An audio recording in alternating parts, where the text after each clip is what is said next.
ሐመልማል አባተ የምትወደውን የምታፈቅረውን ርምህን አውጣ ብላ የዘፈነችለትን ሰው በሌላ ቆንጆ ሴት መቀማቷን ስንነግራችሁ አጀብ እያልን ነው። እሷም ቢሆን የሥራ ባልደረባ የሆነችውን የሶል ንግሥቷን አስቴር አወቀን ባል ቀምታ ወልዳለች። ይሄ ባልና ፍቅር የመቀማማት መንፈስ የተመታ ይሁን እያል ብዙ የተደበቁና የተወሳሰቡ ታሪኮችን ልናስቃኛችሁ በዚህ ቪዲዮ ተከስተናል። ለውስን ደቂቃዎች ብቻ እኛ ጋር ስትቆዩ ይሄ ወንድን የመቀማማት ነባር ባህላችን የተደረሰ ብለን እየጠየቅን አስቴር ብትዘፍንለትም ከሐመልማል ማስጣል ስላልቻለችው ባሏ ጉዳይ አንስተን የሐመልማልንም በሌላ ሴት የምትወደውን ወንድ መቀማት ነግረናችሁ በመጨረሻም በጋሻውና ሐመልማል ምን አገናኛቸው የሚለውን የሚስጥር ቋጠሮ እንፈታለን። ቪዲዮውን ላይክ እያደረጋችሁ አብራችሁን ዝለቁ።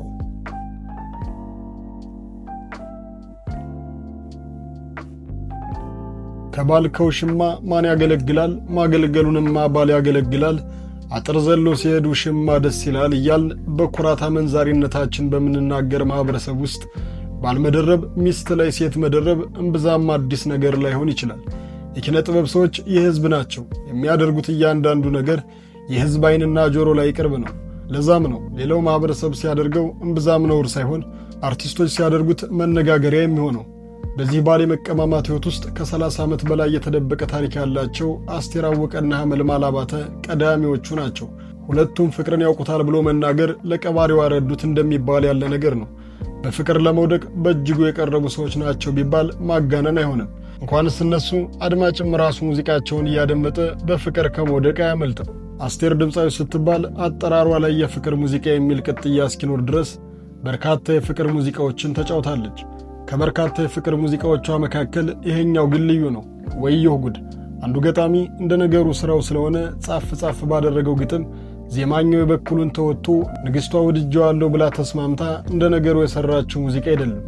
ይልቁንም ወየው ጉድ የሚያሰኝ የፍቅር ታሪክ ያዘለ መከዳት፣ ጸጸት፣ ናፍቆትና መሸነፍን በጉያው የደበቀ ህመም ያለው ግጥምና ለቢጤ የተቃመሰ ዜማ ተዋህደው የሰሩት ሕይወት ያለው ድንቅ ሙዚቃ ነው። የአስቴርና ሐመልማል የፍቅር የመጋራትና የመቀማማት ታሪክ አለበት። አስቴር የዘፈነችለት የሙዚቃዋ ንግሥት ያቀነቀነችለት ድለኛ ወንድ በእጅ ያለው ወርቅ እንደሚባለው ሆኖበት በሚመስል ወደ ሌላ ጎጆ ጎራ አለ። ጎራ ብሎ ቶሎ መውጣትና ዳግም አለመመለስ ያባት ነው። አጅሬ ተፈቃሪ ግን ደጋገመው። ያውም ጉረቤት፣ ያውም የአስቴር የሙያ አጋር የሆነችው ድምፃዊት ሐመልማል አባተ ጎጆ። ልኑር ካንተ ጋር ልኑር ብላ የስንቱን ልብ ያከነፈችው ሐመልማል ምንም እንኳን ለሱ ስትል እንዳስቴር የልቧን ዘርግፋ ባታቀነቀንም ልቧ እስኪጠፋ ተወደው ነበርና አልገፋችውም። ውጣልኝ የሚል ቃልም ካፏ አልወጣም። ይልቁንም ዝም ብላ ወደደች። አስቴርም ወደድኩ ስትል ብዕሯን አንስታ ሞነጫጨረች። ገዳይ በሆነው መረዋ ድምጿም አቀነቀነች። ተፈቃሪውም ከሁለቱም ቤት ከረመ። ፍቅረኛ ተጋሩ። ሐመልማል ያንን የፍቅር ሕይወት በዝምታ አለፈችው፣ ታለፈ። ትናንት ጥሩ የነበረ የመስሊ ጉዳይ በዙሪያቸው ከነበሩ ጥቂት ሰዎች ውጭ የሚታወቅ አልነበርም። የግል ጉዳይ ምስጢር ሆኖ በርከት ያሉ ዓመታቶችን ተሻግሯል። ዛሬም አስቴር ሳታገባ ፍቅር አንዴ ነው ብላ ተቀምጣለች። ስንቶችን ያፋቀረችው ትዝታና ታሪክ የሰጠችው አስቴር የእሷ የፍቅር ሕይወት ግን ጨፍጋጋ ነው። ብድር በምድር እንደተባለው ሌላኛውን ዕዳ ያወራረደችው ሐመልማል አባተ ነች። መንጠቅ ብቻ ለእሷ እንዳልተፈቀደ መነጠቅም የሕይወት አንዱ አካል አሊያም ዕጣ ፈንታም ሊሆን እንደሚችል አግብቶ ትዳር መስርቶ ልጅን ወልዶ እንኳን ከአንደበቱ ስሙ እንዳይጠፋ እንድታስበው እንድታብሰለስለው የሚያደርግ ፍቅሯን ተነጥቃለች።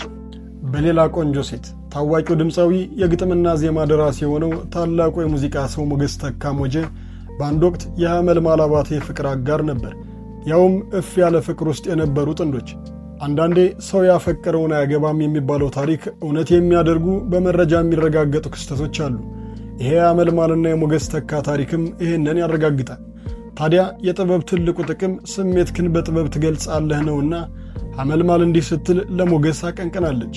ውሎ እያደር በደልህ ተሰማ ሆይ የኔ ሐዘን ተሽሯል፣ ከእንግዲህ የማዝነው ላንተ ነው። እስከ መጨረሻው ካይን ልሰወር ነው። መጓዜ ነው ደናሁን መጓዜ ነው። ውሎ እያደር በደልህ ተሰማ ሆይ የኔ ሐዘን ተሽሯል፣ ከእንግዲህ የማዝነው ላንተ ነው ትለዋለች። ከህመሟ እንዳገገመች ህመሙ ከእንግዲህ እሱ ላይ እንደሚበረታ ድጋሚም እንደማያገኛት እንደማያትም እየገለጸች ሐመልማል ትቀጥላለች። ዝርዝሩ ምን ይጠቅመኛል? ማውራቱስ ምን ይበጀኛል? በምላስ ቂም ማትረፍ እንጂ ምን ደና ነገር ይገኛል? ዝም ይበልጥብኛል ትላለች። የተፈጠረውን ነገር ማስረዳት አላስፈላጊነቱን አጉልታ መናገርን በመምረጥ ርምህን አውጣን እንደ ሙት እርሳኝ፣ ዳግም አላንሳ ዳግም አታንሳኝ፣ ይደንድልብህ ቀብሮ እንደገባ አትዘንልኝ ሆድህ አይባባ ትለዋለች። የሐመልማልና የሞገስ ተካ ታሪክ እንዳለቀ ወደ ኋላ መመለስ የማይችል መሆኑን ስታጸነውና ስታረጋግጠው ሞገስ ተካ ምንም እንኳን ሐመልማል አባተ እርሳኝ እንደ ሞተ ሰው ቁጠረኝ ሆድህም አይባባ ብትለውም እሱ የእሷን ፍቃድ ቀድሞውን አላሻም ነበርና አሁን ከስኬት የሁሉ ጀርባለች የሚላትን ሴት አግብቶ ልጆቹን ወልዶ የልጅ ልጆቹንም አይቷል። ሐመልማልን አስንቃ ከዝነኛዋ በልጣ የተገኘችው የሞገስን ልብ በቀላሉ ከሐመልማል ልብ ፈልቅቃ በቁጥጥሯ ስር ያገባችው ብዙ መናገር የማትወደው ኑሮዋም ሕይወቷም ሐሳቧም ሞገስን ማፍቀር፣ ሰላም መስጠት፣ እሱም ማገዝና ስለ እሱ መኖር የሆነችው ደርባባዋ ሰናይት አብርሃም ነች። እሱ ሲገልጻት እንቁዬ ነች፣ ያለ እሷ ባዶ ነኝ፣ ምንም ነኝ ይላታል። ቃሉን ጠቅለል ሲያደርገውም ነፍሴ ብሎ ይጠራታል። የሞገስ ተካና የባለቤቱ ሰናይት አብርሃም ሰርግ በሦስት ነገሮች የተለየ ያደርገዋል። የመጀመሪያው ጋብቻቸውን የፈጸሙት አብረው መኖር ከጀመሩ ከ10 ዓመታት በኋላ ነው። ሁለተኛው የሰርጋቸው ዕለት በቀኝና በግራ ሻማ የያዙት ሁለቱ ልጆቻቸው ነበሩ። ሦስተኛው የኬክ መቁረስ ፕሮግራም የተካሄደው ሞጄ ራሱ ነፍሴ እያለ እያቀነቀነ ነበር። በኋላ ፀሐዬ የተጫወተውን ሙዚቃ ግጥምና ዜማውንም የሠራው ለባለቤቱ ሰናይት ነው። ጋብቻቸውን የፈጸሙትም በዕለተ ዓርብ ሲሆን ባለ 50 ወቅት ላይ ስለነበረም ጾም አልነበረም። የሚወዳት ሚስቱን ከዓመታት በኋላ ጋብቻቸውን በደስታ ፈጽመው ልጆችን ወልደው የልጅ ልጆችን አንድ አይደለም 2-3 ለማየት በቅተዋል። በሞገስ ተካ ልብ ውስጥ ሐመልማል አባተ ምናልባትም ነበር የሚለው ታሪክም እየደበዘዘ የመጣ የማይታወስም ነገር ሊሆን ይችላል። ሐመልማል ግን አግብቶም ልጆችን ወልዶም አሁንም ታስታውሰዋለች፣ ታስበዋለች። የሆነ ጊዜ ሞገስ ተካ አግብቶ የሆነ ፕሮግራም ላይ እሱ ቤት በእንግድነት ተጠርታ ኢቲቪም እዛው ኢንተርቪው እያደረገ ነበርና ጥያቄዎችን አቀረበላት። ኢቲቪ ጥያቄውን ይጀምራል። በጣም የምንወድሽ ሐመልማል አባተ፣ ስላገኘንሽ ደስ ብሎናል። እስኪ ስለ ሞገስ ተካ የምትይን ነገር ካለ። ሐመልማል መለሰች። ሞገስ ተካ ጥሩ የሙዚቃ ሰው ነው፣ ግን በሥራው ልክ የተከፈለው ሰው አይደለም። ኢቲቪ ይቀጥላል። በጣም ውብ ነሽ፣ መቼም ድምፅሽ አይቀየርም። ምንድን ነው ሚስጥሩ? ሐመልማል ያው የኑሮ ሁኔታ ይሆናል። መናገር የምፈልገው ለሞገስ ተካ ቀበሌዎች ደህና ቤት ስጡት እንጂ ይህን የሚያክል ትልቅ ያርት ሰው በዚህ ቤት ሲኖር አይከብዳችሁም እንዴ?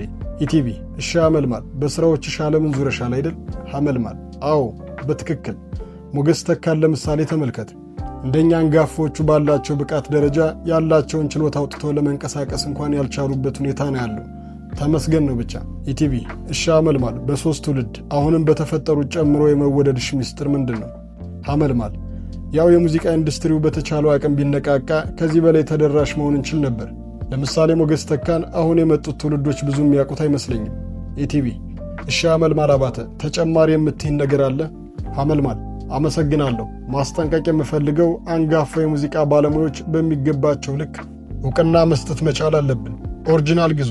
ኦሪጂናል ብትገዙ እንደነ ሞገስ ተካ ያሉ አንጋፋዎች እንደዚህ በቀበሌ ቤት አይማቅቁም ነበር ለማለት እወዳለሁ። እሺ ሐመልማል፣ መኪና ትነጃለሽ? ከድሮም ነዋ። እንደነ ሞገስ ተካ ታክሲ መቼም አልሰለፍም። በዚህ ዕድሜ ተመስገን ነው እያለች በእያንዳንዱ ጥያቄ ሞገስ ተካን ታነሳለች። በጋሻውና ሐመልማል ምን አገናኛቸው ካላችሁም ይሄው ነው።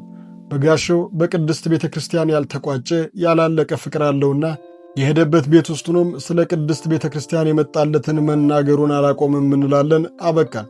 ሐሳባችሁን በኮመንት ቪዲዮን ላይክ፣ ቻናሉን ሰብስክራይብ በማድረግ ቤተሰብ ይሁኑ።